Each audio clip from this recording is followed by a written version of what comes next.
has been the idea of representational film and a non-representational film. And I think that might be a platform with which we can begin to discuss. There is a big divide between the two.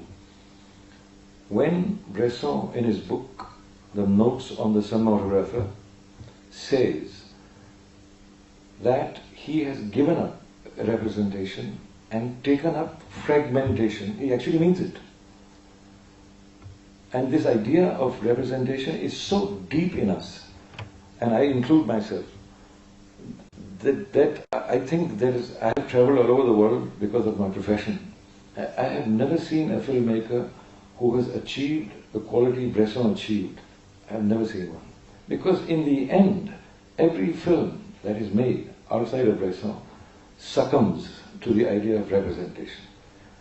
The idea of representation in my mind is very simple. You already have a thought, you already have an idea as to what you want to show. Therefore you shoot in a certain way, and by shooting you want to accomplish that idea. You might have a narrative, but within that narrative, a shot is therefore is a representation of a certain feeling, certain thought, certain idea that you might have. Whereas in case of Bresson, when he says that a shot does not represent anything, but actually when he means non-acting, there is no acting. When he says there are no parts, there are no parts. When he says that the character who's acting should not be given any intention, that means I cannot ask the character that, well, you are feeling very jealous, so you must make your face like that. Impossible. He's saying that's an impossibility in cinematography. So if you cannot give intention to the character, you cannot have characterization. So a shot is nothing.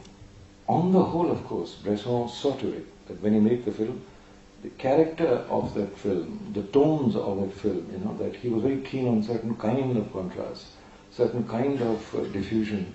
But that's for the whole film to create, it's like tuning an instrument.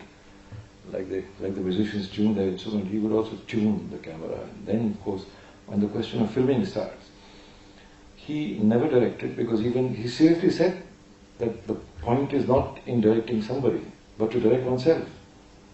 All this book is not just a collection of poetic aphorisms. It's actually true, what he says. And that is precisely the reason that people who want to follow that path, not as to copy Bresson, but to follow that tradition of presentation, they are not able to.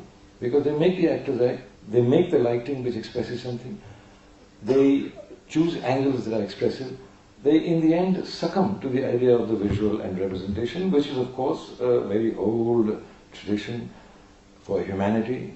The idea of representation is very, very old. The idea of fragmentation and presentation is very new.